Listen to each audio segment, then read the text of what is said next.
ایک قول کے مطابق یہ مدنی صورت ہے۔ اس صورت میں 1 رکوع ہیں، 8 آیتیں ہیں۔ زلزال کا معنی ہلا دینا۔ اس صورت کا پہلا لفظ کہ اس میں یہ لفظ موجود ہے پہلی آیت میں، اس مناسبت سے اس کو سورہ زلزال کہتے ہیں۔ حضرت عبداللہ بن عباس سے روایت ہے، حضور کو نور صلی اللہ علیہ وسلم نے فرمایا سورت اذا زلزلت آدھے قرآن کے برابر ہے، اور قل هو اللہ احد تہائی قرآن کے برابر ہے، سورہ قل یا ایھا الکافرون چوتھائی قرآن کے برابر ہے۔ حضرت انس بن مالک سے روایت ہے، رسول اللہ صلی اللہ علیہ وسلم نے فرمایا جو سورہ زلزال پڑھے یہ اس کے لیے نصف قرآن کے برابر ہوگی، جو سورہ کافرون پڑھے تو یہ اس کے لیے چوتھائی قرآن کے برابر ہے، جو سورہ اخلاص کا پڑھے تو تہائی قرآن پاک کی تلاوت کرنے کے برابر ہے۔ اس صورت کا مرکزی مضمون یہ ہے کہ اس میں قیامت کی ہولناکیوں اور سختیوں کے بارے میں خبر دی گئی ہے، اور اس میں یہ مضامین بیان ہوئے ہیں۔ اس صورت کی ابتدا میں قیامت قائم ہوتے وقت کی چند علامات بیان کرنے کے بعد بتایا گیا کہ قیامت کے دن زمین اللہ کے حکم سے مخلوق کا وہ سب کچھ بیان کر دے گی جو اس پر انہوں نے کیا ہوگا۔ یعنی ہم زمین پر کچھ بھی کرتے ہیں، اللہ کی نافرمانی کریں، گناہ کریں، تو وہ زمین اس چیز کی گواہ بن جاتی ہے، اس چیز کو ریکارڈ کر لیتی ہے، اور قیامت والے دن ایز اٹ از وہی بتا دے گی کہ مجھ پر زمین کے فلاں حصے پر فلاں ٹکڑے پر اس بندے نے یہ کام کیا تھا۔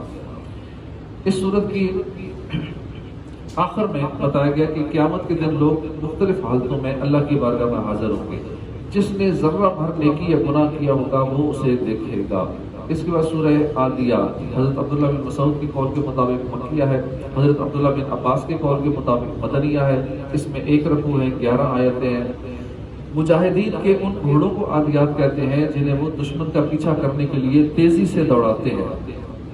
اس سورت کی پہلی آیت میں اللہ نے ان گھوڑوں کی قسم ارشاد فرمائی، اس مناسبت سے اسے سورہ عادیات کہتے ہیں۔ اس سورت کا مرکزی مضمون یہ ہے کہ اس میں انسان کے ناشکرا ہونے کو بیان کیا گیا۔ اس صورت میں یہ مضامین بیان ہوئے۔ ابتدا میں اللہ نے مجاہدین کے گھوڑوں کی قسم کھا کر فرمایا کہ انسان اپنے رب کی نعمتوں کی ناشکری اور انکار کرتا ہے، اور وہ اپنے اس عمل پر خود بھی گواہ ہے۔ اس صورت کے آخر میں مال کی محبت میں مضبوط اور اللہ کی نعمتوں کا شکر ادا کرنے میں کمزور انسان کی مذمت بیان کی گئی، اور وہ اعمال کرنے کی ترغیب دی گئی جو قیامت کے دن اللہ کی بارگاہ میں حساب دیتے وقت کام آئیں گے۔ اس کے بعد سورہ قارعہ۔ سورہ قارعہ مکہ مکرمہ میں نازل ہوئی، اس میں 1 رکوع ہے، 11 آیتیں ہیں۔ قارعہ کا معنی ہے دل دہلا دینے والی، اور اس سورت کی پہلی آیت میں یہ لفظ موجود ہے، اس مناسبت سے اسے سورہ قارعہ کہتے ہیں۔ اس کا مرکزی مضمون یہ ہے کہ اس میں قیامت کی ہولناکیاں بیان کی گئی ہیں، اس میں یہ مضامین بیان ہوئے۔ اس سورت کی ابتدا میں بتایا گیا کہ قیامت کی دہشت اور سختی سے تمام لوگ دہل جائیں گے، اور میدان قیامت میں لوگ پھیلے ہوئے پروانوں کی طرح ہوں گے، پہاڑ ریزہ ریزہ ہو کر دھنی ہوئی اون کے ریزوں کی طرح اڑیں گے۔ اس صورت کے آخر میں بتایا گیا کہ جس کی نیکیوں کا ترازو بھاری ہوگا وہ تو جنت کی پسندیدہ زندگی میں ہوگا، جس کی نیکیوں کا ترازو ہلکا پڑے گا اس کا ٹھکانہ شعلے مارتی آگ حاویہ ہوگا، جس میں انتہا کی سوزش اور تیزی ہے۔ اس کے بعد سورہ تکاثر۔ سورہ تکاثر مکہ مکرمہ میں نازل ہوئی، اس صورت میں 1 رکوع ہے اور 8 آیتیں ہیں۔ تکاثر کا معنی ہے مال، اولاد اور خادموں کی کثرت پر فخر کرنا، مال پہ فخر کرنا، اولاد پہ فخر کرنا، اور زیادہ خادم ہونے پہ فخر کرنا۔ اس سورت کی پہلی آیت میں یہ لفظ موجود ہے، اس مناسبت سے اسے سورہ تکاثر کہتے ہیں۔ حضرت عبداللہ بن عمر سے روایت ہے، نبی اکرم صلی اللہ علیہ وسلم نے فرمایا کہ تم میں سے کوئی اس کی طاقت نہیں رکھتا کہ وہ روزانہ 1000 آیتوں کی تلاوت کرے۔ صحابہ نے عرض کی کہ اس کی طاقت کون رکھتا ہے؟ ارشاد فرمایا کیا تم میں کوئی روزانہ الہاکم التکاثر پڑھنے کی طاقت نہیں رکھتا؟ یعنی یہ سورت پڑھنا ثواب میں 1000 آیتوں کے برابر ہے۔ حضرت جنید بن عبداللہ فرماتے ہیں رسول خدا صلی اللہ علیہ وسلم نے فرمایا میں تمہارے سامنے سورت الہاکم التکاثر پڑھنے لگا ہوں تو اسے سن کر جو رو پڑا اس کے لیے جنت ہے۔ آپ نے وہ سورت پڑھی تو بعض صحابہ کرام رو پڑے، بعض کو رونا نہیں آیا۔ جن صحابہ کرام کو رونا نہیں آیا انہوں نے عرض کی یا رسول اللہ ہم نے بڑی کوشش کی لیکن ہم رونے پر قادر نہیں ہو سکے۔ حضور نے فرمایا میں اسے دوبارہ پڑھتا ہوں، جو رو پڑا اس کے لیے جنت ہے، جسے رونا نہ آئے وہ رونے جیسے صورت ہی بنا لے۔ اس لیے ہمیں بھی چاہیے اللہ کے خوف سے جب دوسرے مسلمان رو رہے ہوں، قبر کی یاد سے، آخرت کو یاد کر کے، گناہوں کو یاد کر کے، رمضان کی جدائی میں، رمضان کی آخری گھڑیاں ہیں، الوداع ہے رمضان ہے، ان چیزوں کو دیکھ کے کچھ رو رہے ہوتے ہیں، کچھ نہیں رو رہے ہوتے۔ اب جو نہیں رو رہے کم از کم رونے جیسی صورت ہی بنا لیں کہ چلو اچھوں کی نقل بھی اچھی ہے، کسی وجہ سے اگر رونا نہیں آتا، رونا آتا ہے تو اس پہ بھی اللہ کا شکر ادا کریں، رونا نہیں آتا تو اس پہ رونا چاہیے کہ مجھے رونا کیوں نہیں آتا، میرا دل اتنا سخت ہو گیا کہ مجھے خوف خدا کے سبب رونا نہیں آتا، مجھے رمضان کی جدائی کے غم میں رونا نہیں آتا، اپنے گناہوں کو یاد کر کے مجھے رونا نہیں آتا۔ اس صورت کا مرکزی مضمون یہ ہے کہ اس میں فقط دنیا کی بہتری کے لیے عمل کرنے کی مذمت کی گئی ہے کہ صرف دنیا ہی کے لیے نہ لگے رہیں، اپنی آخرت کی کوشش کریں، آخرت کی تیاری نہ کرنے پر تنبیہ کی گئی ہے۔ اس صورت میں یہ مضامین بیان ہوئے۔ اس صورت کی ابتدا میں بتایا گیا کہ زیادہ مال جمع کرنے کی حرص نے لوگوں کو آخرت کی تیاری سے غافل کر دیا ہے، اور یہ حرص ان کے دلوں میں رہی یہاں تک کہ انہیں موت آ گئی۔ یہ بیان کیا گیا کہ رضا کے وقت زیادہ مال جمع کرنے کی حرص رکھنے والوں کو اس کا انجام معلوم ہو جائے گا، اور اگر وہ اس کا انجام یقینی علم کے ساتھ جانتے تو مال سے کبھی محبت نہ رکھتے۔ یعنی جب نزع کا وقت ہوگا اس وقت جس کا جتنا مال زیادہ ہوگا، آسائشیں زیادہ ہوں گی، سہولتیں زیادہ ہوں گی، زیادہ اس نے دنیا کے لیے کوشش کر کے بہت کو جوڑا ہوگا، اب اسے دکھ ہو رہا ہوگا کہ اب میں یہ سارا کچھ چھوڑ کے جا رہا ہوں، اتنی محنت سے میں نے کمایا ہے، 50 60 70 سال لگا کے میں نے یہ بزنس جوڑا، پیسہ جوڑا، بینک بیلنس بنایا، اب میں چھوڑ کے جا رہا ہوں۔ ادھر سے روح نکلنے کی تکلیف، ادھر سے یہ مال چھوڑنے کی تکلیف۔ اب جس کے پاس تھوڑا ہوگا اس کی روح بھی آسانی سے نکلے گی۔ یہ بیان کیا گیا کہ نزع وقت کے وقت اس کو زیادہ تکلیف ہوگی جو زیادہ مال کا حریص ہوگا۔ کاش ہم مال سے محبت نہ رکھیں، اس وقت تمنا کریں کہ مرنے والا کہے گا کاش میں مال سے محبت نہ رکھتا۔ اس صورت کے آخر میں یہ بتایا گیا کہ مرنے کے بعد مال کی حرص رکھنے والے ضرور جہنم کو دیکھیں، اور قیامت کے دن لوگوں سے نعمتوں کے بارے میں پوچھا جائے گا۔ اس کے بعد سورہ عصر جمہور کے نزدیک یہ مکیہ ہے، ایک قول یہ ہے کہ مدنیہ ہے، اس میں ایک رکوع ہے، 3 آیتیں۔ عربی میں زمانے کو عصر کہتے ہیں۔ اس سورت کی پہلی آیت میں اللہ پاک نے زمانے کی قسم ارشاد فرمائی ہے، اس مناسبت سے اس سورت کو سورہ عصر سے موسوم کیا گیا۔ اس سورت کا مرکزی مضمون یہ ہے کہ اس میں انسانی زندگی کا دستور بیان کیا گیا ہے۔ زمانے کی قسم کھا کر بتایا گیا کہ اسلام قبول کر کے نیک اعمال کرنے والے ایک دوسرے کو حق پر قائم رہنے کی تاکید کرنے اور ایک دوسرے کو صبر کی وصیت کرنے والے کے علاوہ آدمی ضرور نقصان میں ہے، کیونکہ اس کی عمر لمحہ بلمحہ کم ہوتی جا رہی ہے۔ اسلام قبول کر کے نیک اعمال کرنے والے یہ فائدے میں ہیں، دوسروں کو حق پر قائم رہنے کی تاکید کرنے والے، دوسروں کو نیکی کی دعوت دینے والے یہ فائدے میں ہیں، ایک دوسرے کو صبر کی وصیت کرنے والے یہ فائدے میں ہیں۔ اس کے علاوہ جتنے لوگ ہیں یہ نقصان میں ہیں، کیونکہ عمر دن بدن گھٹتی جا رہی ہے، برف کی طرح زندگی پگھلتی جا رہی ہے، ہر لمحہ ہمیں موت کے قریب کر رہا ہے۔ اس کے بعد سورہ ہمزہ، یہ مکہ مکرمہ میں نازل ہوئی، اس میں ایک رکوع ہے، 9 آیتیں ہیں۔ ہمزہ کا معنی ہے لوگوں کے منہ پر عیب نکالنے والا۔ اس سورت کی پہلی آیت میں یہ لفظ موجود ہے، اس مناسبت سے اسے سورہ ہمزہ کہتے ہیں۔ اس سورت کا مرکزی مضمون یہ ہے کہ اس میں غیبت کرنے والے، منہ پر عیب نکالنے والے کی مذمت بیان کی گئی ہے، اور اس سورت میں یہ مضامین بیان ہوئے۔ اس سورت کی ابتدا میں غیبت کرنے والے اور عیب نکالنے والے کے لیے آخرت میں شدید عذاب کی خبر دی گئی ہے۔ ان لوگوں کی مذمت کی گئی ہے جو دنیا کا مال جمع کرنے کے ایسے حریص ہیں جیسے انہوں نے دنیا میں ہمیشہ رہنا ہے، اور یہ بتایا گیا کہ انہیں جہنم کے اس درکا یعنی اس طبقے میں پھینکا جائے گا جہاں آگ ان کی ہڈیاں پسلیاں توڑ ڈالے گی۔ اس کے بعد سورہ فیل، یہ مکہ مکرمہ میں نازل ہوئی، اس میں ایک رکوع ہے، 5 آیتیں۔ ہاتھی کو فیل کہتے ہیں عربی میں۔ اس سورت کی پہلی آیت میں ہاتھی والوں کا واقعہ بیان کیا گیا، اس مناسبت سے اسے سورہ فیل کہتے ہیں۔ اس سورت میں یمن کے بادشاہ ابرہہ کا واقعہ بیان ہوا، اس نے اپنی پوری قوت اور مال پر بھروسہ کرتے ہوئے خانہ کعبہ پر حملہ کیا، اور اس کی فوج پر اللہ نے چھوٹے چھوٹے پرندے بھیجے جنہوں نے ان پر کنکر کے پتھر برسائے اور انہیں جانوروں کے کھائے ہوئے بھوسے کی طرح کر دیا۔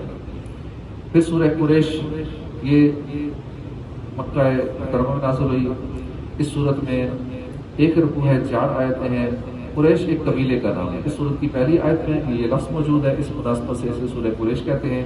اس صورت میں بیان کیا گیا کہ اللہ تعالیٰ نے قریش کو تجارت کے لیے ہر سال میں 2 سفر کرنے کی طرف رغبت دلائی اور ان کی محبت ان کے دل میں ڈال دی، اس لیے انہیں چاہیے کہ بتوں کی بجائے اس رب تعالیٰ کی عبادت کریں جس نے انہیں بھوک میں کھانا دیا، انہیں کئی قسم کے خوف سے امن عطا کیا۔ اس کے بعد سورہ ماعون یہ مکیہ ہے، یہ بھی کہا گیا کہ یہ سورت عادی عاص بن وائل کے بارے میں مکے میں نازل ہوئی، عادی عبداللہ بن ابی سلول منافق کے بارے میں مدینے میں نازل ہوئی۔ اس میں 1 رکوع ہے، 7 آیتیں ہیں۔ ماعون کا معنی ہے معمولی سی استعمال والی چیز، چھوٹی سے چھوٹی استعمال والی چیز۔ اس سورت کے آخر میں یہ لفظ موجود ہے، اس مناسبت سے اسے سورہ ماعون کہتے ہیں۔ اس سورت کا مرکزی مضمون یہ ہے کہ اس میں کافروں اور منافقوں کی مذمت بیان کی گئی ہے اور اس میں یہ مضامین بیان ہوئے ہیں۔ اس سورت کی ابتدائی آیات میں ان کافروں کی مذمت کی گئی ہے جو حساب اور جزا کے دن کو جھٹلاتے ہیں، یتیم کو دھکے دیتے ہیں، مسکین کو کھانا دینے کی ترغیب نہیں دیتے۔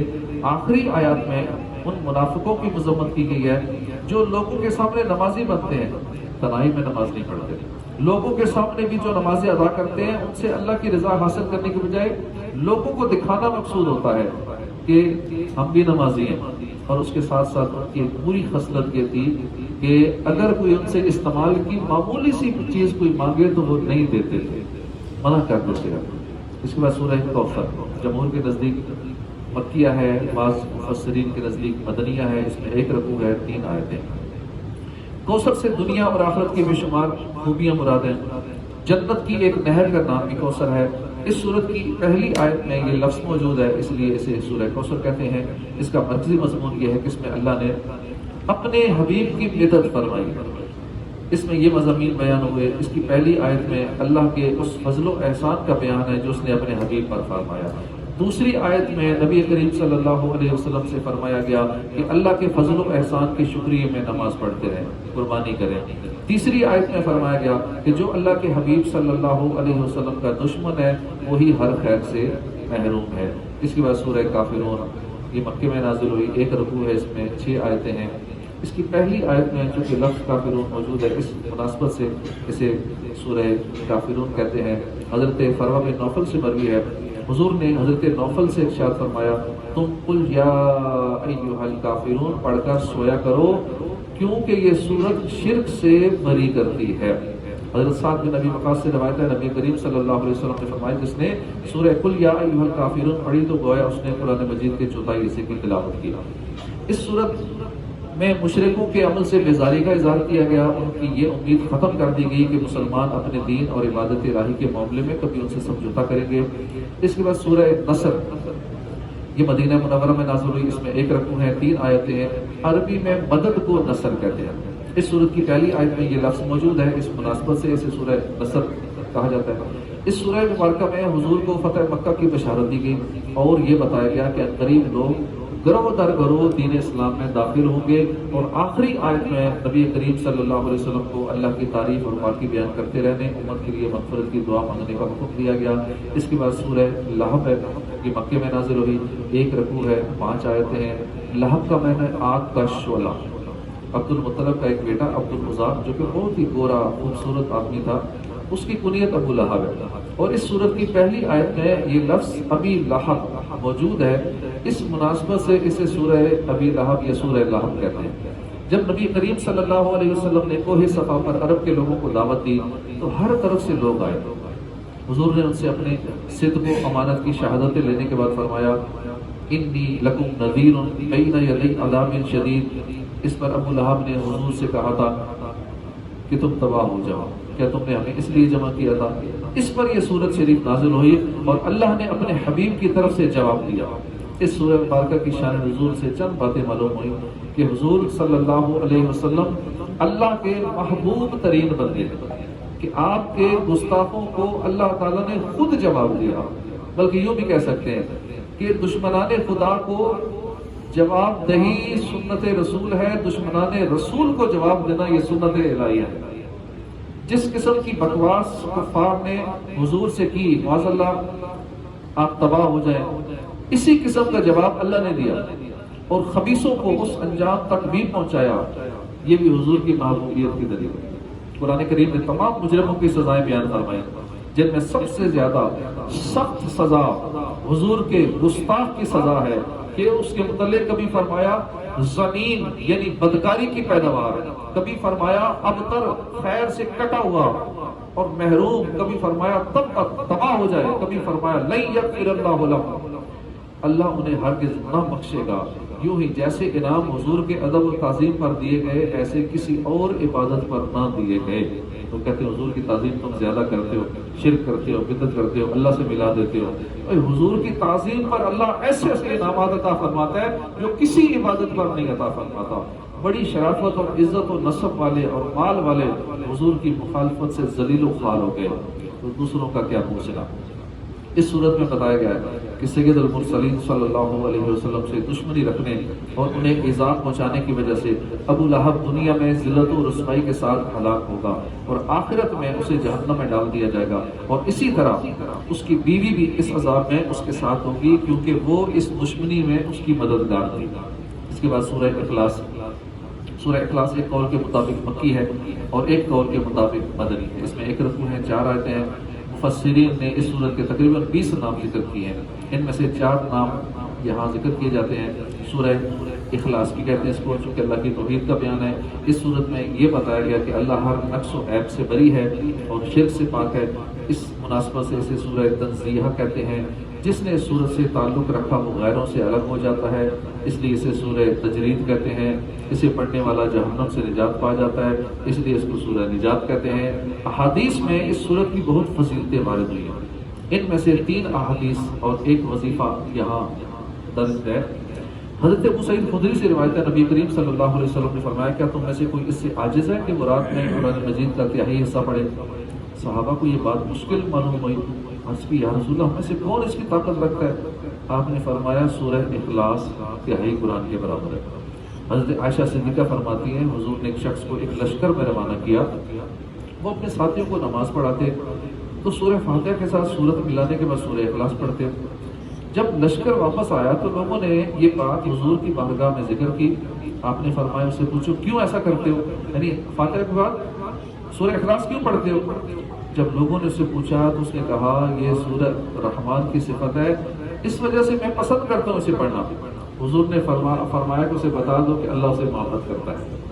حضرت انس رضی اللہ عنہ سے روایت ہے ایک شخص نے سید عالم صلی اللہ علیہ وسلم سے عرض کی کہ مجھے اس سے محبت ہے، سورہ اخلاص سے، اس سورت سے مجھے محبت ہے۔ فرمایا اس کی محبت مجھے جنت میں لے جائے گی۔ تفسیر ساوی میں لکھا ہے کہ جو شخص گھر میں داخل ہوتے وقت سلام کرے اور اگر گھر خالی ہو تو حضور کو سلام کرے اور ایک بار قل ہو اللہ پڑھ لیا کرے، انشاءاللہ وہ فقر و فاقہ سے محفوظ ہو جائے گا۔ اس گھر میں تنگدستی ختم ہو جائے گی، اس گھر میں رزق میں برکت ہو جائے گی، خوشحالی آ جائے گی۔ تو جب بھی گھر جائیں یہ عمل کریں، یہ بہت مجرب نسخہ ہے۔ اس صورت کا شان نزول یہ ہے کہ کفار نے رسول اللہ صلی اللہ علیہ وسلم سے اللہ رب العزت کے متعلق طرح طرح کے سوالات کیے۔ کوئی کہتا تھا اللہ کا نسب کیا ہے، کوئی کہتا تھا وہ سونے کا ہے یا چاندی کا ہے، لکڑی کا ہے، لوہے کا ہے، کس چیز کا ہے۔ کس نے کہا کہ وہ کیا کھاتا پیتا ہے، ربوبیت کہاں سے لیے ورثے میں، وارث کون ہے۔ ان کے جواب میں اللہ نے یہ صورت نازل فرمائی اور اپنی ذات و صفات کا بیان فرما کر معرفت کی راہ واضح کی اور جاہلانہ خیالات و اوہام کی تاریکیوں کو جن میں وہ لوگ گرفتار تھے اپنی ذات و صفات کے انوار کے بیان سے محو کر دیا۔ اس صورت میں اسلام کے سب سے اہم عقیدے اللہ تعالیٰ کی وحدانیت کو بیان کیا گیا، نیز اللہ کے صفات و کمال کے ساتھ متصف ہونے کا ذکر اور عیسائیوں اور مشرکوں کا رد کیا گیا۔ اس کے بعد سورہ فلق، ایک قول کے مطابق یہ مدنیہ ہے، ایک قول کے مطابق مکے میں نازل ہوئی ہے۔ اس صورت میں ایک رکوع ہے، 5 آیتیں۔ فلق کے معنی ہے کئی مطلب ہے، یہاں سے مراد یہ کہ صبح، اور چونکہ اس صورت کی پہلی آیت میں یہ لفظ موجود ہے اس مناسبت سے اسے سورہ فلق کہتے ہیں۔ احادیث میں سورہ فلق اور سورہ ناس کے بہت فضائل بیان کیے گئے ہیں۔ حضرت عقبہ بن عامر سے روایت ہے نبی کریم صلی اللہ علیہ وسلم نے فرمایا کیا تم نے نہیں دیکھا کہ آج رات مجھ پر ایسی آیتیں نازل ہوئی ہیں جن کی مثل نہیں دیکھی گئی؟ وہ آیتیں قل اعوذ برب الفلق اور قل اعوذ برب الناس، پوری صورت۔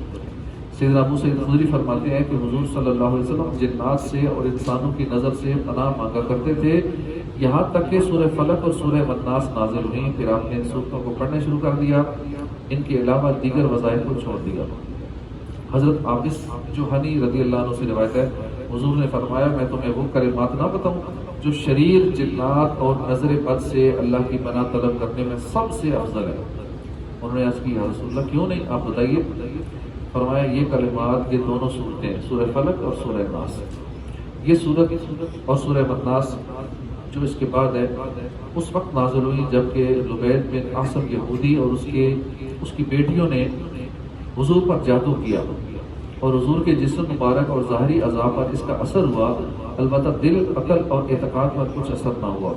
چند دنوں بعد حضرت جبرائیل آئے، انہوں نے عرض کی کہ یہودی نے آپ پر جادو کیا ہے اور جادو کا جو کچھ سامان ہے وہ فلاں کنویں میں ایک پتھر کے نیچے دبا ہوا ہے۔ رسول کریم صلی اللہ علیہ وسلم نے حضرت علی کو بھیجا، انہوں نے کنویں کا پانی نکالنے کے بعد پتھر اٹھایا، اس کے نیچے سے کھجور کے درخت کے نرم حصے سے بنی ہوئی تھیلی برآمد ہوئی، اس میں حضور کے وہ منہ مبارک جو کنگھی سے برآمد ہوئے تھے اور نبی کریم صلی اللہ علیہ وسلم کی کنگھی کے چند دانے اور ایک ڈورا یا کمان کا چلہ جس میں 11 گریں لگی تھیں اور ایک مونگ کا پتلا تھا جس میں 11 سوئیاں چپی ہوئی تھیں۔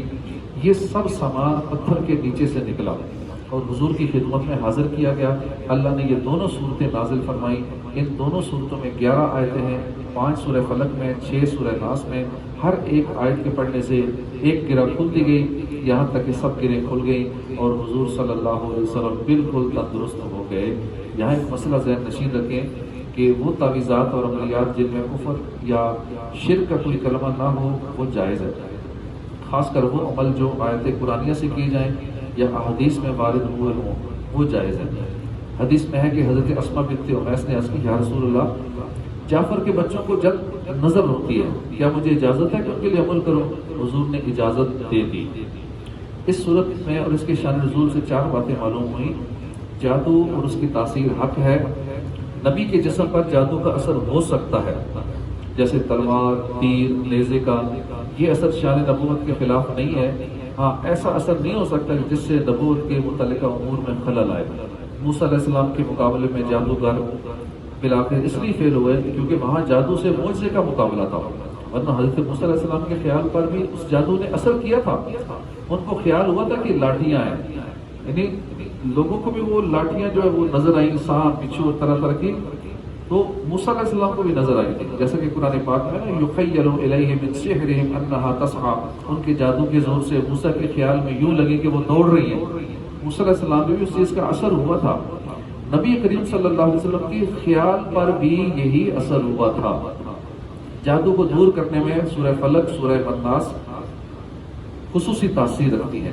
جادو، ٹونا، عملیات، اثرات، بیماریوں کو ختم کرنے کے لیے قرآن پاک کی صورتوں، آیتوں کو استعمال کیا جا سکتا ہے، جیسا کہ اوپر بیان ہوا ہے۔ بخاری شریف میں سورہ فاتحہ کو اس مقصد کے لیے استعمال کرنے کا بیان موجود ہے۔ اس سورہ مبارکہ میں تمام مخلوق کے شر سے، رات کے اندھیرے کے شر سے، جادوگروں کے شر سے، حسد کرنے والے کے شر سے اللہ کی پناہ مانگنے کی تعلیم دی گئی ہے۔ اس کے بعد سورۃ الناس، زیادہ صحیح قول کے مطابق یہ مدنی ہے، اس میں 1 رکوع ہے، 6 آیتیں ہیں۔ انسانوں کو عربی میں الناس کہتے ہیں۔ اس سورت کی پہلی آیت میں یہ لفظ موجود ہے، اس مناسبت سے اسے سورۃ الناس کہتے ہیں۔ اس سورہ مبارکہ میں ان جنات اور انسانوں سے اللہ کی پناہ مانگنے کی تعلیم دی گئی ہے جو لوگوں کے دلوں میں وسوسے ڈالتے ہیں۔ یہ جنات ہر گھر میں ہوتے ہیں، ہر گھر کی چھت پر ہوتے ہیں، جگہ جگہ ویرانے میں بھی ہوتے ہیں، آبادیوں میں بھی ہوتے ہیں۔ کئی لوگ بہت زیادہ ہی ڈر جاتے ہیں، تو جو ڈرتا ہے تو اس پہ یہ زیادہ قابو پا لیتے ہیں، اور زیادہ ڈرتا وہی ہے جو دین سے دور ہو، نمازوں سے دور ہو، گناہ میں زیادہ مبتلا ہو، بدنگاہیاں کرنے والا ہو، گانے باجے سننے والا ہو، اوراد و وظائف نہ پڑھنے والا ہو۔ اس طرح کے لوگ زیادہ ڈرتے ہیں اور ایسوں بھی یہ اثر بھی زیادہ کرتے ہیں۔ جو لوگ پکے نمازی ہوتے ہیں، تلاوت قرآن کرنے والے ہوتے ہیں، نیک لوگ ہوتے ہیں، ان کا دل مضبوط ہوتا ہے، وہ اتنا زیادہ نہیں ڈرتے۔ ہاں کچھ نہ کچھ ڈرتے ایسے بھی ہیں، لیکن جو ریگولر شجرے کے اوراد و وظائف، اپنے پیر صاحب کے بتائے ہوئے وظائف وغیرہ کا ریگولر عمل کرتے ہیں، پڑھتے ہیں صبح شام، اور خاص کر یہ آخری صورتیں، آخری تینوں صورتیں سرکار صلی اللہ علیہ وسلم کی سنت بھی ہے، سونے سے پہلے آپ یہ عمل کیا کریں، 3 بار یہ پڑھیں، تینوں صورتیں پڑھیں، ہتھیلیوں پہ دم کریں، پورے جسم پہ ہاتھوں کو پھیر دیں، جہاں تک ہاتھ جاتا ہے آگے پیچھے، جدھر تک پاؤں تک ہاتھ جاتا ہے وہاں تک ہاتھ پھیریں، دوبارہ تینوں صورتیں پڑھیں، ہاتھوں پہ دم کریں، پورے جسم پہ پھیریں، تیسری بار بھی یہی عمل کریں۔ تو روزانہ یہ عمل سونے سے پہلے کریں گے تو نہ کوئی جن نقصان پہنچا سکے گا نہ انسان، ہر طرح کے شر سے محفوظ ہو جائیں گے۔ اور جنات جو آپ کسی کو اگر بے فرض دم بھی کرتے ہیں، کئی لوگ آ جاتے ہیں ایک لوگوں کو داڑھی والا دیکھ کے، نمازی دیکھ کے جی اب ذرا دم کر دیں۔ اب اگلے کو اگر واقعی کوئی سیریس جنوں کا مسئلہ ہوا، کوئی چڑیل ہوئی، وہ چڑیل ادھر سے تو شاید چلی جائے، اسے تنگ کرے نہ کرے، دم کرنے والے کو نہیں چھوڑے گی۔ اس لیے دم کرنے والے کے لیے تو یہ چیز اور ضروری ہے کہ کہیں ایسا نہ ہو کہ وہ چیز یہ اٹیک کرتی ہے نا کہ دم کیوں کیا، فلاں کے دم سے ہمیں نکلنا پڑا، فلاں نے دم کیا تو ہمیں اس گھر سے نکلنا پڑا۔ ورنہ آئے دن یہاں کتنے گھروں میں لوگ آتے ہیں، آ کے بتاتے ہیں کہ ہمارے گھر میں یہ مسئلہ ہے، رات کو ڈراتی ہیں، چیزیں توڑ دیتی ہیں، بعض کو آوازیں آتی ہیں، بعض کا سامنے آ جاتی ہیں۔ سامنے آئے کہ گھر کی خواتین بچے بیچارے ڈرتی رہتے ہیں۔ تو ان کا یہی علاج ہے کہ اپنے گھروں میں سارے نماز پڑھیں، کوئی ایک بھی گھر میں بے نمازی نہ ہو۔ گھر میں اگر سوشل میڈیا کے ذریعے، ٹک ٹاک کے ذریعے، دیگر ذرائع سے اگر کوئی میوزک کا یا اس طرح کا سلسلہ ہے تو وہ نہیں ہونا چاہیے، کیونکہ جہاں گناہوں بھرے سلسلے ہوں تو وہاں بھی یہ چیزیں زیادہ اثر انداز ہو جاتی ہیں۔ جن گھروں میں نیکیوں والا ماحول ہوتا ہے، کوئی گناہوں بھرے چینلز نہیں ہوتے، صرف نیک اچھے چینل، مدنی چینل، اس طرح کے چینل چلتے ہیں، تو وہاں پہ کافی بچت ہو جاتی ہے۔ اللہ پاک ہمیں ہر طرح کے شر سے محفوظ فرمائے، آمین بجاہ نبی الامین صلی اللہ تعالی